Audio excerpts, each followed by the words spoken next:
পুঁই শাকটা একটু বড় হয়ে গেছে, ছেলেরা বলছে পুঁই শাক খাবো, তা আমি পুঁই শাকটা কেটে নিই। আসুন, পুঁই শাক কাটছি।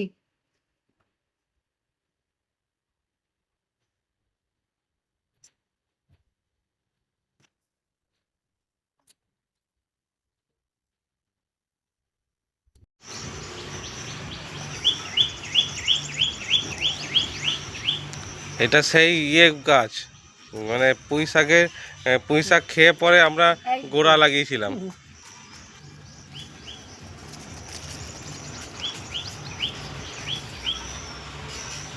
কি কি সুন্দর ডালগুলো বড় বড় হয়েছে, ডালটাও মোটা হয়েছে, ঝেড় গাছটা খুব ঝাপাটো হয়েছে।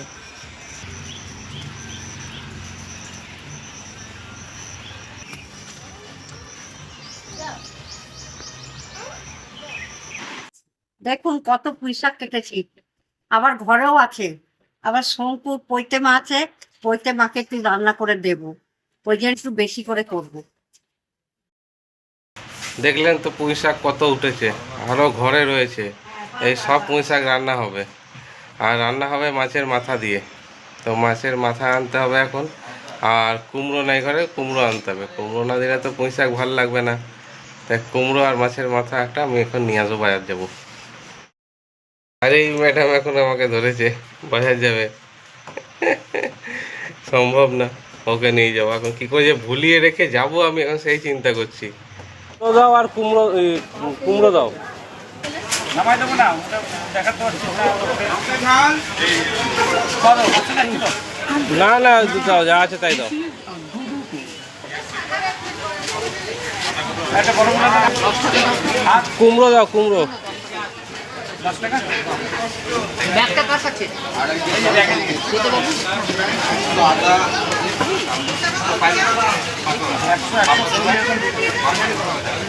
আর একটু ধনে পাতা দাও।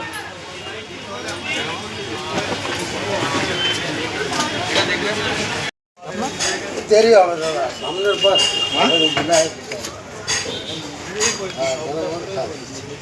আপনি আগে এলে পাই তো, এতক্ষণ দাদা মাল ছিল। দুটো মাথা দেবে কিন্তু। হুম,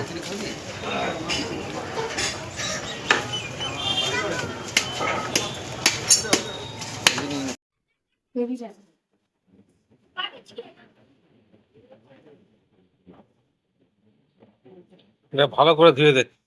বৌমা রান্না করবে, আমিও সবজিগুলো কেটে গুছিয়ে দিলে ও রাঁধতে পারবে না।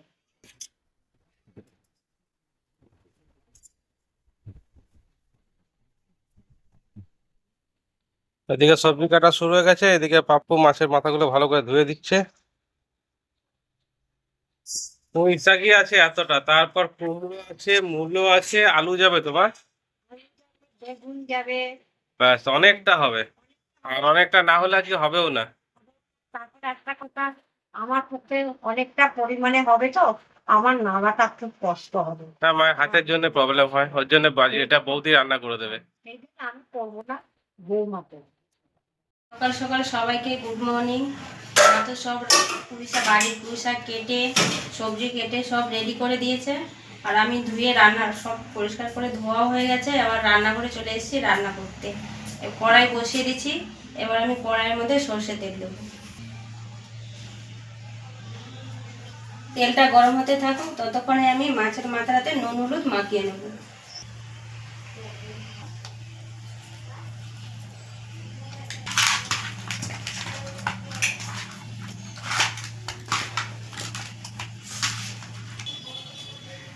কড়াইটাও আজকে বড় নিতে হয়েছে, কারণ পুঁই শাকও বাড়িতে, পুঁই শাকগুলো অনেক, আর এই সবজিগুলো অনেক। এই ছোট কড়াই হবে না, তাই আমি বড় কড়াইটা নিয়ে নিচ্ছি। আর প্রথমে আমি বেগুনগুলোকে ভেজে নেব।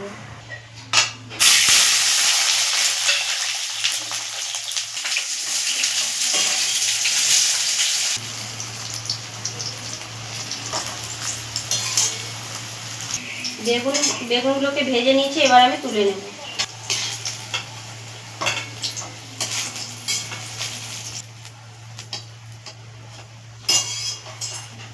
এবার বেগুন ভাজা তেলের মধ্যে আমি মাছের মাথাগুলোকে ভেজে নেব।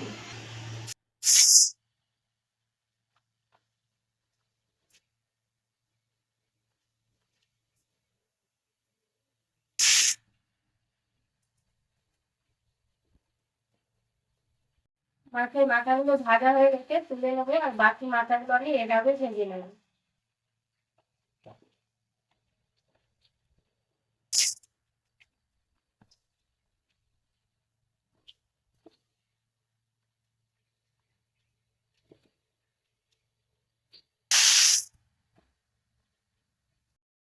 মাছ ভাজা তেলের মধ্যে আমি অল্পটুকু তেল দিয়ে দেবো। অনেকটাই তরকারি হবে, তেল তো লাগবে, তেল ছাড়া মানে কি ভালো লাগবে না। তেল গরম হয়ে গেছে, তেলের মধ্যে পাঁচ ফোড়ন আর শুকনো লঙ্কা দিয়ে দেবো।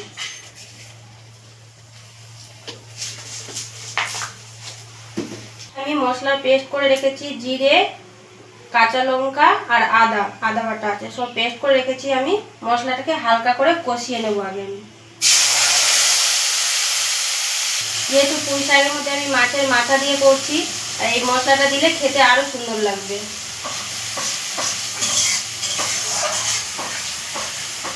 আমি পরিমাণ মতো হলুদ গুঁড়ো দিয়ে দেবো।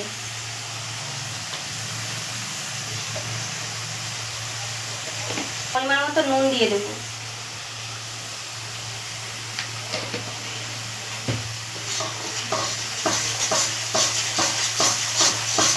মশলাটাকে আমি হালকা করে কষিয়ে নিয়েছি। এবার আমি সবজি দেবো। সবজির মধ্যে আছে আলু, মূলো আর কুমড়ো।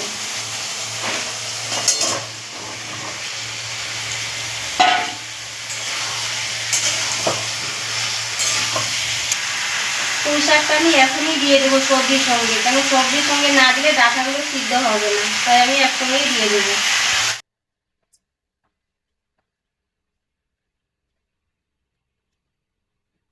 কড়াইটা ভর্তি হয়ে যাবে শাক,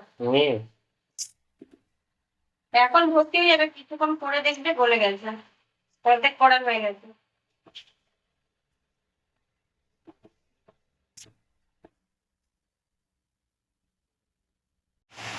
এতগুলো শাক তো নাড়া যাবে না, আমি একটু ঢেকে রাখি, তারপর আমি কিছু নেড়ে দেবো। ঢেকে রাখলে কি হবে, পাতাগুলো গলে যাবে, তাহলে আমার নাড়তেও সুবিধা হবে। ঢাকাটাকে খুলে নেব। অনেকটা বসেই গেছে ঢাকাটা নিজে নিজেই। পাতাগুলো হয়ে গেছে তো, নরম হয়ে গেছে। হ্যাঁ,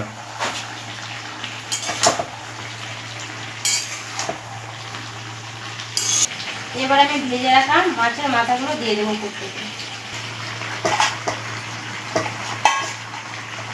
যেমন সবজির কোয়ান্টিটি তেমনি মাছের মাথাও আছে। অনেকগুলো মাছের মাথা আছে। আবারও আমি কিছুক্ষণের জন্য ঢেকে রেখে দেবো। এই মাছের মাথা আলু দিয়ে ঝোল হেভি খেতে সবাই ভালোবাসে বাড়িতে। পুঁই শাকটাও ব্যাপক খেতেও হবে। ভালো লাগে। পুঁই শাকটাও দারুণ হবে আজকে। বাড়ির পুঁই শাক তো খেতে তো ভালো হবে। এটাকে তুলে নেব। জল কতটা ছেড়েছি, জলটা শুকিয়ে গেলেই পুঁই শাকের চচ্চড়ি কমপ্লিট রান্না।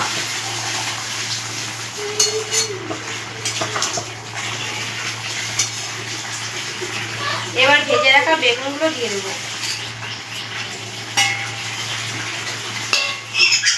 আর আমি ঢাকা দেবো না, এমনি কষিয়ে কষিয়ে আমি জলটাকে শুকিয়ে নেব, তাহলে আমার পুঁই শাকের রান্নাটা আমার কমপ্লিট হয়ে যাবে।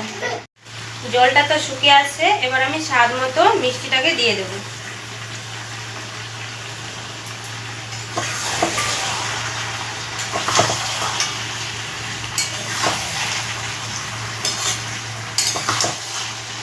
চচ্চড়িটা জল শুকিয়ে তেল ছেড়ে দিয়েছে, আর আমার রান্নাও কমপ্লিট হয়ে গেছে। এবার আমি নামিয়ে নেব।